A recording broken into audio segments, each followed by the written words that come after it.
Welcome back to Road Gang Radio. Join Jimmy Mack and Lindsay Lawler's Gang of the Airwaves by subscribing to Radio Nemo on YouTube. We celebrate all kinds. Make it official.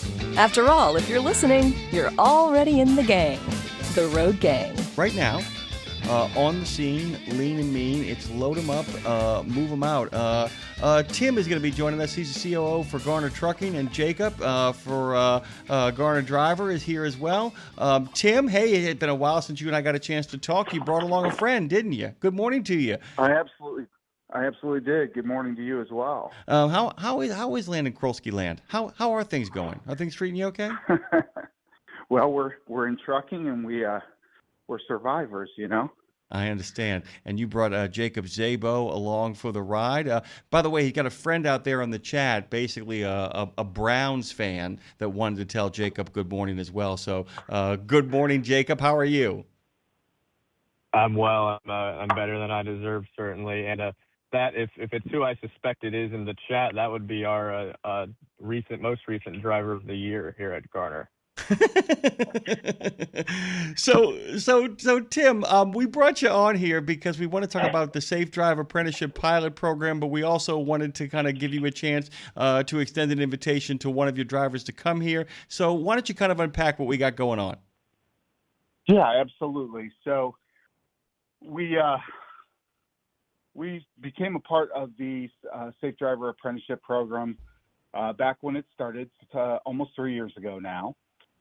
And unfortunately, that program is getting ready to sunset in November. Jacob is one of the individuals that's gone through the program and has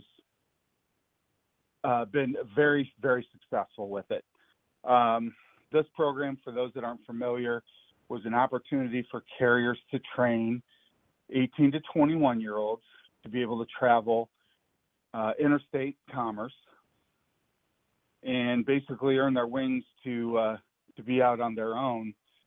And you know, the good news is they're going to get grandfathered in as they've done the time, they've gained the experience, and they'll be able to continue to operate from state to state. But we feel that there's still an opportunity, at least for those carriers that participated in the program, to be grandfathered in as well, that we could continue to operate that program under the same guidelines.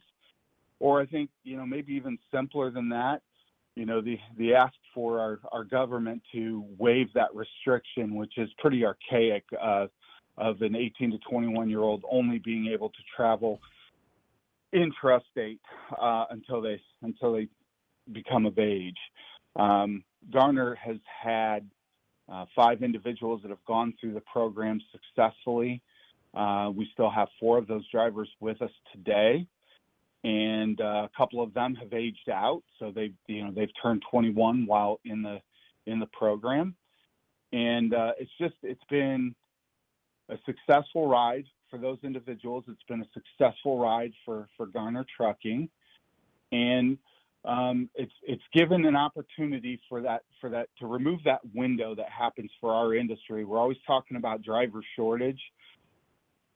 It gives us a window to be able to capture those individuals from 18 to 21 instead of them going down another career path or maybe faltering and coming into the industry in their 20s or their 30s, that they can have a career path right out of high school, learn the trade, learn what to do, how to operate responsibly and safely out on the road, and make a tremendous living while they're doing it.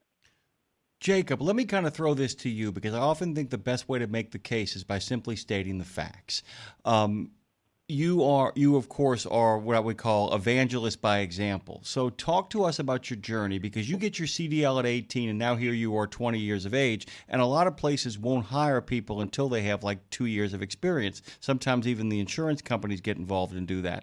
Now you have 2 years of experience, and you know, and Tim talked about the grandfathering, but we would like to hear your story, because here you are freshly minted at 18 and now we're 2 years later. Talk about what this ride has been like for you.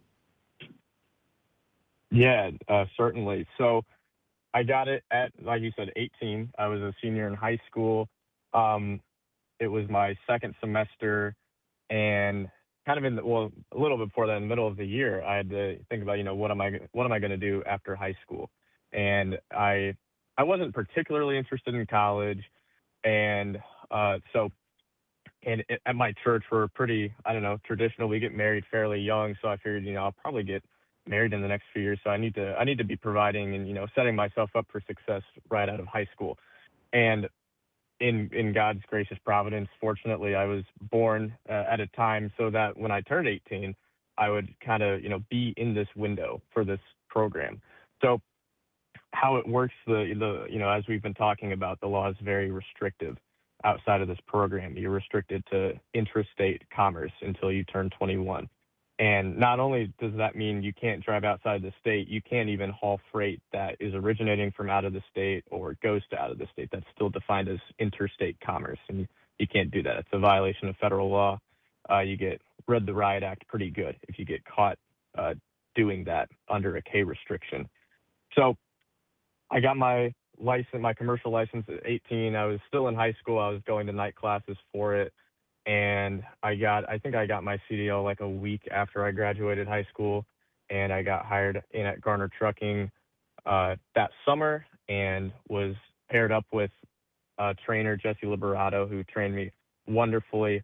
And how it works is you go into it's what they call a probationary period, and it's basically a training period, and you're required 400 hours of service. It's split up into two segments, a 280-hour and then a 120-hour segment. So you need 400 hours of training. So that's like 2 to 3 times more training than most companies will give to their drivers. So obviously in this program, it's a high degree of safety that they're looking for, that the FMCSA is aiming for the people that are going through this program. And I mean, honestly, I just feel like everything was kind of just laid out in front of me pretty simply, just, in terms of timing of able to get my commercial license and then able to get in this program and able to get hired and do the training and then be solo. And it's been wonderful. I've loved it. I don't like boasting about myself, and the other apprentice drivers here at Garner are the same story as me. So it's not, I'm not just trying to showboat, but just to highlight the success of the program, I've got 250,000 miles down. I have no reportable accidents. I have no citations, no moving violations, nothing like that. And it's the same with the other apprentice drivers at our company. And I've heard similar testimony from other heads of companies that I talked to at the TCA meeting last week that are also doing this program, that they've found tremendous success as well with it with their drivers. So I think it's a wonderful thing. It's unfortunate that not many carriers have gotten involved in it. But fortunately, so Congressman Rick Crawford has introduced legislation, House Resolution 5563, which it's a little confusing, and we're still seeking clarification from it. But basically, it would establish a new program, which seems identical to the one that's going on right now. So I'm not quite sure what that would do to the existing program, because the whole point of this program is to track our data. So the FMCSA can track our data to see if it's a viable safety thing to implement this rule change permanently. So I hope that even if a new program is established, that they're still able to take the data from these past 2 or 3 years that they've been doing this program and, just continue contributing to it instead of like starting all over again and wiping the slate clean. Because it's been a tremendous privilege to be able to serve the government in this way, to have my data tracked, and I'm just very fortunate to have been able to do it. Tim, it took me about 1 minute in the middle of that to figure out why it is you chose Jacob to come on with you. Jacob Szabo, of course, a Garner driver. Tim, of course, is the COO of Garner Trucking, Tim Chrulski. But Tim, I wanted to kind of ask this too, because this is what's really important here. There are a lot of people who have genuine bona fide concerns, because there are so many things that Jacob just kind of unpacked there that prove why people like him are so great for this program. It wasn't just an understanding of safety behind the wheel. He actually understood a lot of the rules and regulations involved. He understood about what actually constitutes interstate commerce. There was a real grasp of that.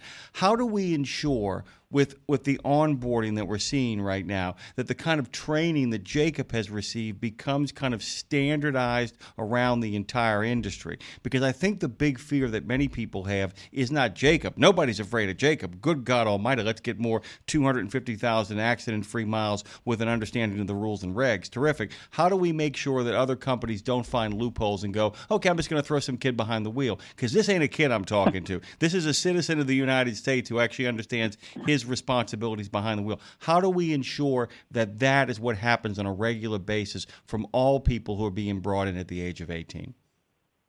But I think that's a great question. And I think the answer might be a little more obvious than most might think. The ask here with an apprenticeship program is not, first of all, to put every last 18-year-old behind the wheel of a tractor trailer.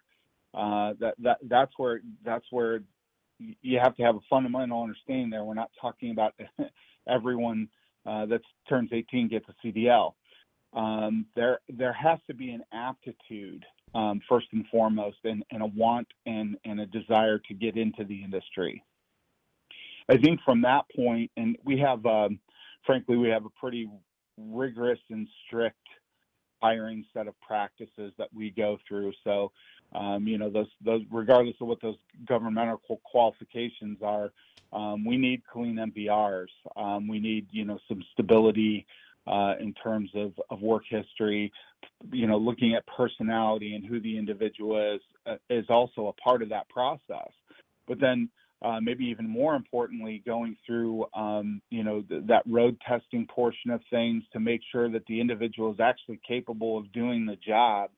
And you're going to catch some things in a road test. You may not catch everything. That's where that deep training, I mean, the training that Jacob went through and some of his fellow drivers in the apprenticeship program, it's virtually double what our drivers that are over the age of 21 would go through, at least with Garner Trucking. So that kind of care and condition needs to be in place. The apprenticeship program as it stands and the guidelines that the government's put forth for this, I think, are solid. I think they have the right framework, and it allows the carrier to evaluate things on a weekly basis. There's not just any trainer can train an apprentice. They also have to be approved. We have several of those individuals that have been able to be approved, and we're, again, thankful for that. But all of those things are a real commitment to safety out on the roadways and the safety of the individual behind the wheel, as well as every other motoring public family in the United States. So those guidelines that are in place, I think those types of things should continue and will continue to kind of support the answer to your question. But I think it's up to the caliber of individual. We are, to some degree, pretty fortunate. We live in a pretty rural part of the state and part of the country.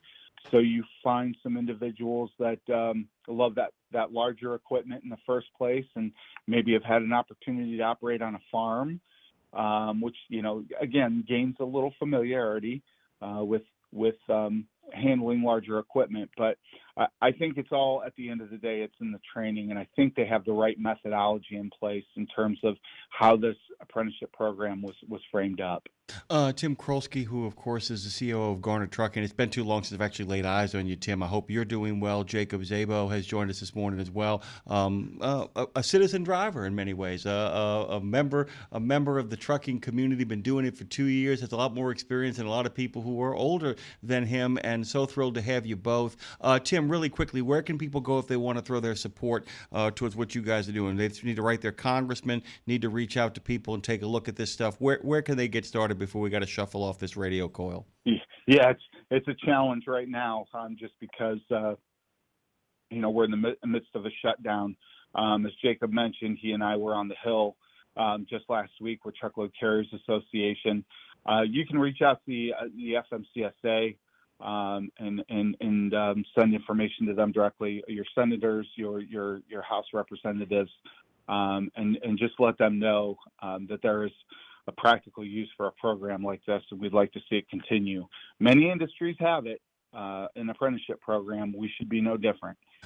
By the way, to just make you laugh, guys, let everybody know this. So today, of course, is the 10th day of the shutdown, but the FMCSA is still open for business because, after all, truckers pay for it into that highway trust fund. So they're still running their operations. The rest of the world might be shut down, but Mr. Barr has taken over a functional situation over there. Tim, thank you. Jacob, it's a pleasure to make your acquaintance. Have the best of weekends, guys.